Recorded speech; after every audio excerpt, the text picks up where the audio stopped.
যে রাজনৈতিক দলগুলো এই অন্তর্বর্তীকালীন সরকারকে ব্যর্থ করার জন্য কাজ করছে। এটা একটা, আমি মনে করি এটা একটা, এই উক্তিটা উনি কি জন্য করেছেন, কিভাবে করেছেন, কোন প্রেক্ষিতে করেছেন আমি জানি না। এটার গভীরতা এই উক্তি উনি বুঝেছেন কিনা তা আমি জানি না, কিন্তু এটা কিন্তু অত্যন্ত একটা মারাত্মক একটা উক্তি। এই সরকার অন্তর্বর্তীকালীন সরকার, এই সরকারকে আমরা সমস্ত মানুষ যারা আন্দোলন করেছি, যারা এই ফ্যাসিস্ট সরকারকে তাড়াবার জন্য আন্দোলন করেছি, ছাত্ররা বুকে রক্ত দিয়েছে, বুকে আমরা রক্ত দিয়েছি, তারা সবাই মিলে এই সরকারকে আমরা দায়িত্ব দিয়েছি।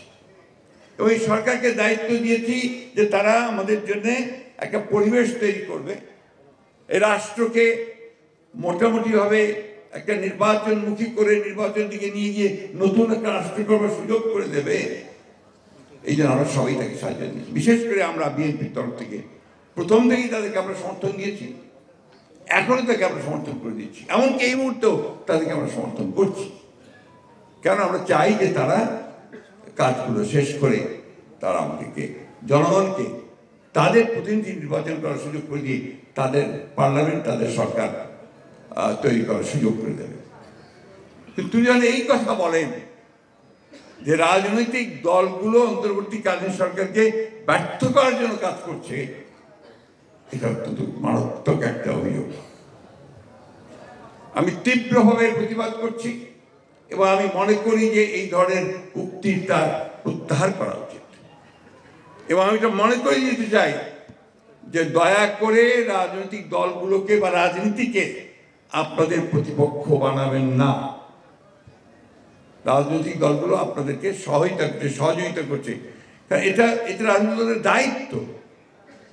সেখানে আজকে যদি আপনি বলেন যে আমরা এটাকে ব্যর্থ করার চেষ্টা করছি, আমরা হাজারবার বলেছি, আমাদের চেয়ারম্যান বলেছেন, আমরা বলছি যে এই সরকার ব্যর্থ হওয়া মানে জনগণ ব্যর্থ হয়ে যাবে, আমরা ব্যর্থ হয়ে যাব, তাই না?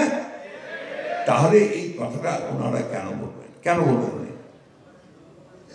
আমার মনে হয় যে তিনি হয়তোবা এর গুরুত্ব বুঝতে পারেননি, অথবা এর প্রেক্ষিতটা বুঝতে পারেনি। কেন বলেছেন আমি জানি না, তবে যদি স্বাভাবিক বলে থাকেন, এটা ঠিক না বুঝতে পেরে, তাহলে আমি খুব কিছু বলতে চাই না।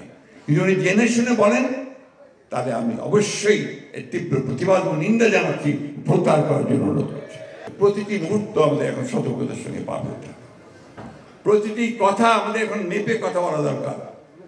আমরা এমন কোনো কথা বলবো না যা আমাদের এই যে বিজয় সেটাকে নষ্ট করে দেয়, অর্জন নষ্ট করে দেয়। আপনারা দেখছেন যে আজকে ফ্যাসিস্ট হাসিনা পালিয়ে গিয়ে ভারতে আশ্রয় নিয়েছে। ভারতে আশ্রয় নিয়ে সে তার মতো কাজ করছে। সে লন্ডনে একটা মিটিংও করেছে, মধ্যে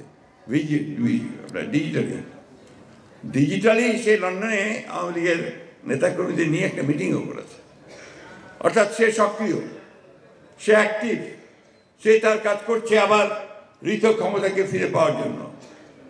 তা আমাদেরকে তখন অ্যাক্টিভ হতে হবে, যাতে করে আমরা তাদেরকে প্রতিহত করতে পারি, তারা যেন ফিরে আসতে না পারে। সেটা কিভাবে হবে? সেটা একদিকে যেমন একটা ঐক্য, জনগণের দৃঢ় ঐক্য, একমাত্র ঐক্য, অন্যদিকে আপনার মেধা দিয়ে আপনাকে জিততে হবে।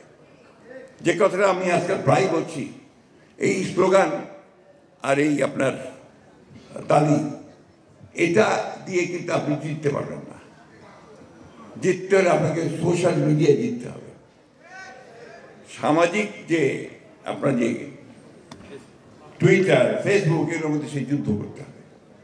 আপনারা দেখবেন সেখানে তারা অনেক অ্যাক্টিভ, তারা অনেক কিছু প্রচার করছে, অপপ্রচার করছে, যেগুলো বাংলাদেশের জন্য, এই বিপ্লবের জন্য, এই বিদ্রোহের জন্য অত্যন্ত উল্টো কথা। তা আপনাকে এই পক্ষে, জনগণের পক্ষে, গণতন্ত্রের পক্ষে বিষয়গুলোকে আপনার কথার মধ্যে দিয়ে যেতে হবে। সে কথাগুলো হবে আপনার এই মিডিয়ার, সোশ্যাল মিডিয়ার মধ্যে দিয়ে। নলেজ বেসড পলিটিক্স যদি আমরা না করি, জ্ঞানভিত্তিক রাজনীতি যদি আমরা না করতে পারি, তাহলে এই পৃথিবীতে আপনি জিততে পারবেন না। It's a reality. আপনি বলেন তো, আমরা তো 15 বছর লড়াই করেছি, তাই না? এই ছেলেরা কি অলৌকিক শক্তি পেল যে তারা 2 মাসের মধ্যে একটা যুদ্ধে চূড়ান্ত বিজয় অর্জন করে ফেলল।